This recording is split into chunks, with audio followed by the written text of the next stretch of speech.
கிறிஸ்துவுக்குள் மிகவும் பிரியமானவர்களே, இயேசுவின் நாமத்தினாலே உங்களுக்கு என் அன்பின் வாழ்த்துக்கள்.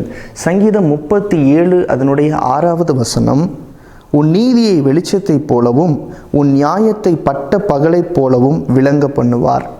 இங்கே வசனம் இப்படியா சொல்லுகிறது, கர்த்தர் உங்கள் நீதியை வெளிச்சத்திற்கு கொண்டு வருவார் என்று சொல்லி. இன்றைக்கி அநேகர் நான் நன்மை செய்தும் எனக்கு ஏன் இவ்வளவு தீமை, நான் நல்லது நினச்சும் என்னை பகைக்கிறாங்களே, எனக்கு தீமை செய்கிறாங்களே, நான் யாரெல்லாம் நேசிக்கிறேனோ அவங்களுடைய அன்பு எனக்கு கிடைக்கலையே என்று சொல்லி கலங்கி நிற்கிறீர்களா? கர்த்தர் இன்று உங்களை பார்த்து சொல்லுகிறார், உங்களுடைய நீதியை அவர் வெளிச்சத்திலே கொண்டு வருவார்.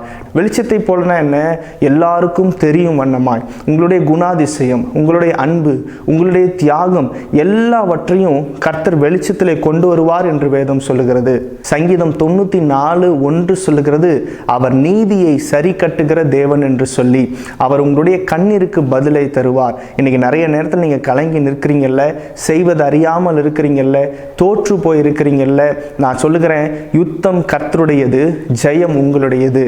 நீங்க செய்ய வேண்டியதெல்லாம், ஆண்டவரே நான் உம்மை நம்பி இருக்கிறேன், நான் உம்மை நம்பி வாழ்கிறேன், நான் நீதியின் பாதையில நடக்கிறேன், நான் வேதத்துக்கு பயந்து நடக்கிறேன், எனக்கு நீங்க நீதி செய்யுங்கள் என்று ஜெபிப்பீர்களானால் கர்த்தர் உங்கள் வாழ்க்கையில நிச்சயமாய் நீதி செய்வார். கலங்காதீங்க, கர்த்தர் உங்களுக்காக யுத்தம் பண்ணுவார். கண்களை மூடி ஜெபிப்போம். நல்ல தகப்பனே, இந்த நாளிலும் கூட எனக்கென்று யாரும் இல்லையே, எனக்காக பேச யாரும் இல்லையே என்று சொல்லுகிற ஒவ்வொருவருக்காகவும் நான் ஜெபிக்கிறேன்.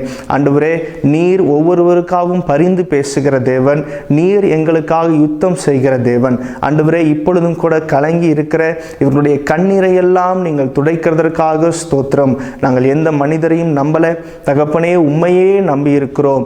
நீர் அற்புதம் செய்யும், தலையை நிமிர செய்யும். இயேசுவின் நாமத்தில் பிதாவே, ஆமேன், ஆமேன்.